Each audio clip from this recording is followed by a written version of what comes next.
चलिए, ब्रेक के बाद बहुत स्वागत आपका। मैं आपके साथ अब्दुल नबी हसन। इस विशेष समाचार में मूक बधिरों के लिए विशेष समाचार की शुरुआत करते हैं। केंद्र सरकार के तीनों कृषि कानूनों की वापसी और एमएसपी की गारंटी की मांग को लेकर किसान दिल्ली बॉर्डर पर जमे हुए हैं। किसानों ने आज दोपहर 3 बजे देश भर में चक्का जाम का ऐलान किया है। हालांकि किसानों ने दिल्ली एनसीआर को इससे बाहर रखा है, लेकिन फिर भी दिल्ली पुलिस अलर्ट पर है। 26 जनवरी के दिन हुई हिंसा को लेकर पुलिस इस बार कोई भी ढिलाई बरतने के मूड में नहीं है। दिल्ली पुलिस ने सिंघू और गाजीपुर बॉर्डर पर सुरक्षा के स्पेशल इंतजाम किए हैं। किसानों के चक्का जाम के आह्वान के बीच कानून व्यवस्था की स्थिति को बनाए रखने में दिल्ली पुलिस की सहायता के लिए दिल्ली बॉर्डर सहित दिल्ली एनसीआर के अलग अलग हिस्सों में अर्धसैनिक बलों को तैनात किया गया है। मंडी house, ITO, Delhi gate, Lal Qila, Jama Masjid, जनपथ, केंद्रीय सचिवालय और विश्वविद्यालय मेट्रो स्टेशन के गेट बंद कर दिए गए हैं। आज प्रधानमंत्री नरेंद्र मोदी ने गुजरात हाईकोर्ट के डायमंड जुबली समारोह को वीडियो कॉन्फ्रेंसिंग के जरिए संबोधित किया। प्रधानमंत्री नरेंद्र मोदी ने कहा, गुजरात हाईकोर्ट ने जिस सत्य निष्ठा से काम किया, उससे भारतीय न्याय व्यवस्था और लोकतंत्र दोनों को ही मजबूती मिली है। प्रधानमंत्री मोदी ने कहा, हमारे संविधान में न्याय की जो धारणा रही है, वो न्याय हर भारत का अधिकार है। इसके लिए सरकार और न्यायपालिका दोनों का दायित्व है कि हम दुनिया की सर्वोत्तम न्याय व्यवस्था कायम करें। उन्होंने कहा कि हमारी न्याय व्यवस्था ऐसी होनी चाहिए जहां हर व्यक्ति को न्याय की गारंटी हो और अंतिम व्यक्ति को न्याय मिले। इसके अलावा प्रधानमंत्री ने कहा कि ई लोक अदालत के लाखों केस का निपटारा हो रहा है। जिला अदालतों में ई सेवा केंद्र खोले जा रहे हैं। प्रधानमंत्री मोदी ने कहा कि भारत में ईज ऑफ जस्टिस ने जीवन स्तर का सुधार किया है। ईज ऑफ जस्टिस सुधरने से अपने देश में विदेशी निवेशकों का भरोसा बढ़ा है। किसी भी समाज में नीति और नियमों की सार्थकता न्याय से ही होती है।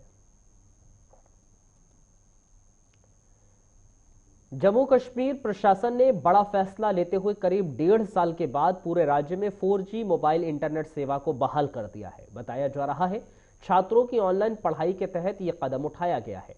आपको बताते चले, जम्मू कश्मीर से आर्टिकल 370 हटाए जाने के बाद 5 अगस्त 2019 से इंटरनेट सेवा बंद कर दी गई थी। हालांकि पिछले साल 25 जनवरी को 2G सेवा बहाल जरूर कर दी गई। सामान्य जनजीवन को पूरी तरह से पटरी पर लाने के लिए अब 4G इंटरनेट सेवा पूरी तरह से बहाल कर दी गई है। नेशनल कॉन्फ्रेंस के अध्यक्ष और पूर्व मुख्यमंत्री फारूक अब्दुल्ला ने प्रधानमंत्री मोदी से जम्मू कश्मीर में 4G सेवा को शुरू करने की अपील की थी। वहीं इससे पहले पिछले साल जम्मू कश्मीर के कम संवेदनशील इलाकों में ट्रायल बेसिस पर 4G सेवा की बहाली की गई थी। इसके बाद अब पूरे राज्य में इस सेवा को बहाल कर दिया गया है। उत्तर भारत में अचानक से मौसम में बदलाव आ गया है। पहाड़ी इलाकों से लेकर मैदानी राज्यों तक अधिकांश जगह पर बीते 24 घंटे में बारिश दर्ज की गई। वहीं अधिकतर पहाड़ी इलाकों में बर्फ की चादर ढकी हुई है। मौसम विभाग ने आज मौसम साफ रहने का पूर्व अनुमान जताया है। बीते दिनों दिल्ली एनसीआर सहित उत्तर भारत के ज्यादातर राज्यों में हुई बारिश के चलते कई मैदानी इलाकों में तापमान में भारी गिरावट दर्ज की गई। वहीं आज भी देश के कई इलाकों में बारिश का अलर्ट जारी किया गया है। यूपी में भी अचानक से मौसम ने करवट ली। दरअसल यहां पर कई जगहों पर बारिश हुई। इसके बाद ऐसा लग रहा है कि ठंड की वापसी हो रही है। देश में कोरोना मामलों में बढ़त भले ही कम हो गई हो, लेकिन मामले रोजाना अब भी लगातार आ रहे हैं। कोरोना संक्रमितों की कुल संख्या देश में 1,08,05,222 हो गई है। वहीं इस महामारी की चपेट में आकर 1,54,918 लोगों ने अपनी जान गंवा दी है। देश में पिछले 24 घंटे में कोरोना के 11,713 नए मामले दर्ज किए गए और 95 लोगों की मौत भी हुई, जबकि बीते दिन 14,488 लोग कोरोना से ठीक भी हुए। देश में स्वस्थ होने की दर की बात करें तो अब तक 1,05,10,796 लोग ठीक हो चुके हैं, जिसके बाद इस वक्त 1,48,590 एक्टिव मामले हैं। वहीं देश में 2,06,72,589 लोगों की कोरोना की जांच की जा चुकी है। आपको बताते चलें, देश में अब तक 54 लाख से ज्यादा लोगों को कोरोना का टीका लगाया जा चुका है।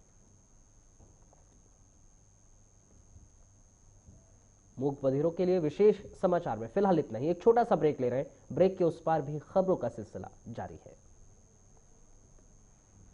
खबरों का सिलसिला जारी है।